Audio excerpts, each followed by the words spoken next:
wrestling fans, thanks for clicking today's Reddity Rose report. Let's see what else we got here. Hey, after taking some time off from storylines last Monday on Raw, WWE is going to be keeping Jack Swagger off of TV for a few weeks, and they may return him to TV as a little baby face. And I hope he starts doing that when he comes down the ring. I always like that. Remind me of Popeye. Swagger is scheduled to appear on Raw when they return in his home state of Oklahoma. That's on October 1st. Same night, some kind of a festivity is going to be going on for JR.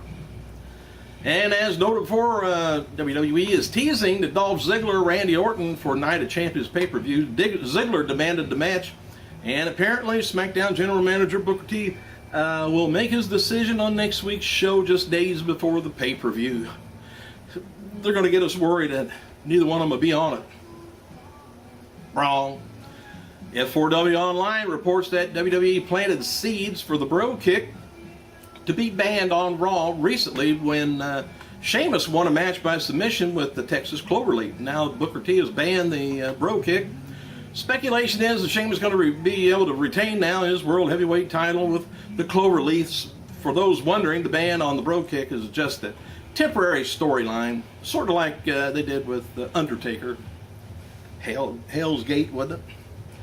Paul Heyman, Brock Lesnar's on-air WWE representative and co-author of his biography, Death Clutch, My Story of Determination, Domination, and Survival, does not believe the 35-year-old will ever return to the octagon.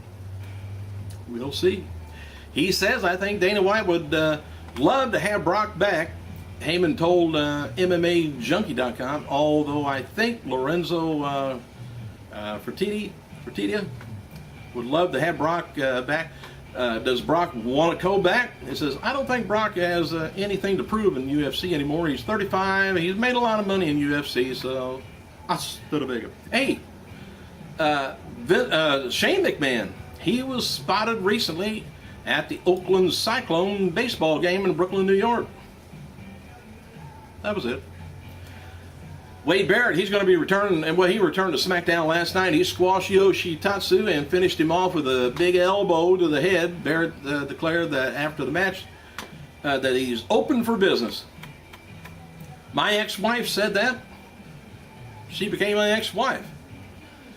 The storyline with Josh Matthews threatening SmackDown General Manager Booker T is apparently over. Matthews says on SmackDown that he is ready to move on after Booker T's action against Kane this week. Storyline is that Booker T fined Kane an undisclosed amount of money for both his attacks on Matthews. And you know who gets to keep that fine money? You ever notice that? You get fined, for X amount of dollars, and where does that money go? Should go to Matthews. PW Insider reports that there's no truth to the reports that came out this week stating WWE has pulled all plans and operations for the WWE network on hold. Plans are proceeding for the network, and apparently there's also been rumors that WWE may be producing content for the new NBC Sports Network, formerly known as Versus Channel. While this isn't outside the realm of a possibility, but because WWE's relationship with NBC Universal, the word is that there's no discussions at all regarding WWE producing programming for NBC Sports Channel. So there. And as seen on last night's SmackDown, General Manager Booker T banned the bro kick after David Otunga provided evidence that the move is unsafe to Sheamus'S competitors. Hey, the Texas Cloverleaf is too. Could break an arm. WWE's website has a new article up, and it's a storyline article on the ban, and they speculate that Sheamus may lose the title now that he's lost his #1 weapon. My heart. Ricardo Rodriguez and Sheamus both commented on Twitter. Ricardo says, thank you, Booker T, for finally doing something right, banning the bro kick, now on to Ontario, Canada, whatever. And Sheamus says, hooligans, they can take our freedom, but they can never take our bro. Be the bro.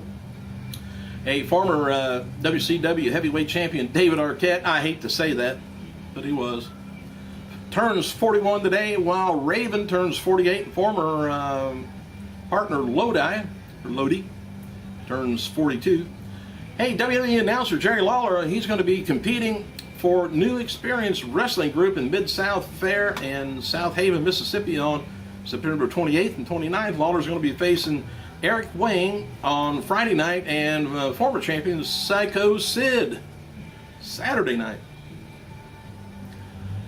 And as of yesterday, WWE Studios, The Day, the movie of the day that they're promoting, has grossed just not quite $20,000 from its limited run in theaters. That figure comes from 12 days of being released. That's about $1,000 a day per theater. And the hell, that's what, 2 or 3 tickets each? Man, it's expensive. Champions. The official theme song for WWE Night of Champions pay-per-view will be released digitally this coming Monday on iTunes. The song premiered on Monday's Raw and features Kevin Rudolph with Birdman, Lil Wayne, Limp Bizkit. Uzos noted on Twitter that their new ring gear was inspired by the favorite NFL team, San Francisco 49ers. And the pairing of CM Punk and Paul Heyman has brought a lot of feedback from the wrestling fans online, with a lot of them kind of surprisingly negative. And Hall of Famer Jim Ross, he said on his Twitter, love how many on the internet are overanalyzing the Heyman Hustle and the CM Punk Biz relationship. To suggest we just enjoy the ride.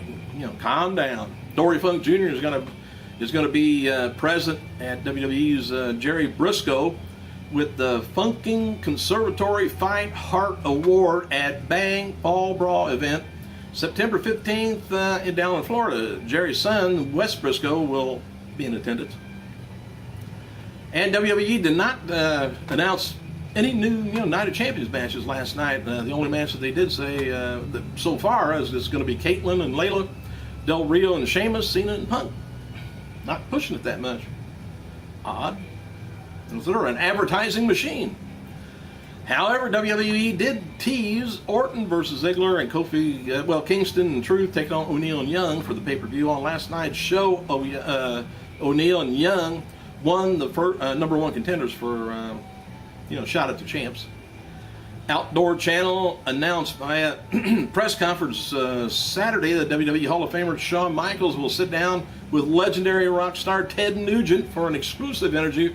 Ted Nugent will make a special guest appearance on the McMillan River Adventures. It's going to be Tuesday, September 18th at 11:30. Ted is something else. In fact, they used to say me and him used to look alike. Isn't that a shame? Ted, don't shoot me. I'm just relaying information. WWE champion CM Punk announced on Twitter that the new date and time for his WWE DVD screening will be October 4th at 7 p.m. Still from the Portage Theater in Chicago, which I don't know whether we're invited or not. Maybe. Thursday's episode, TNA Impact scored a 0.96, down from the previous week, which was a 1.22.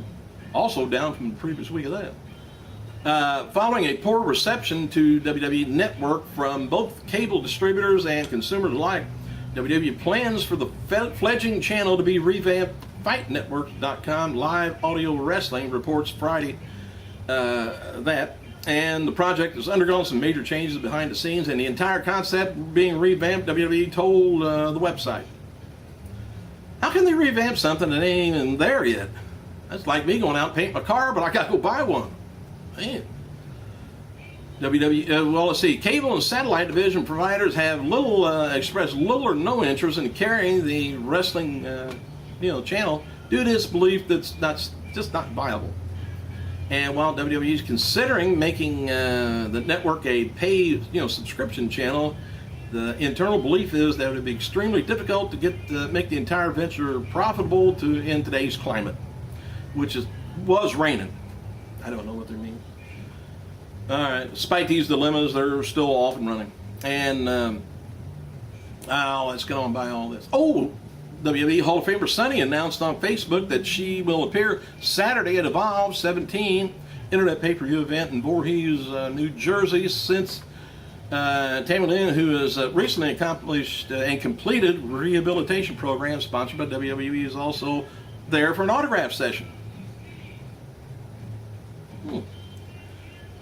All right, on this day, back in 1999, I'm going to finish out the deals. This is not news, but this is kind of like history, historical things in wrestling. Let's see what happened in 1999. Wrestling World lost former WCW referee Mark Curtis, age just 37 years old. I think they even announced it on WCW, if I remember right, and they talked to him, and of course it was an emotional thing. Anyway, Curtis began his wrestling career as manager in the Northeastern Territories, working under a number of gimmicks, including an evil Jewish character, HEYMAN and he began his in-ring training under Dominique DeNucci back in 86, but still rarely wrestled. Seemingly he preferred other odder roles. He became a referee in Smoky Mountain Wrestling in 1992, where he was known as Teenage Mutant Ninja Turtle character in full costume to Cowabunga. A brief stint in ECW followed, was not too long before he moved on to WCW. There he gained fame after preventing a fan from interfering in the match between Psychosis and Dean Malenko. Curtis kicked the fan in the head and applied the guillotine choke on him until security took the fan away. Anyway, prompting Bobby Heenan's famous line, "The smallest referee in the world just took him down."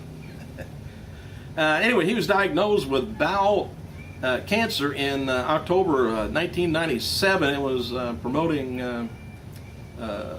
Then he continued working throughout that year. And in 1999, there was a benefit show promoted by Cody Michaels in Curtis's hometown of Pennsylvania. The event was notable as it featured stars from all three big promotions, including Mick Foley, Chris Benoit, Chris Jericho, Eddie Guerrero, Shane Douglas, Bruno Sammartino, and a bunch of others. Curtis staging a 10-bell salute. Wait a minute. I don't know. Oh, Curtis staging a 10-bell salute in his honor at their next live event. Several independent promotions also held a tribute and memorial shows across the following years. But he died in 1999. Well, that stuff, not too much to say about that. Take care of yourself. Have a safe weekend. I gotta go.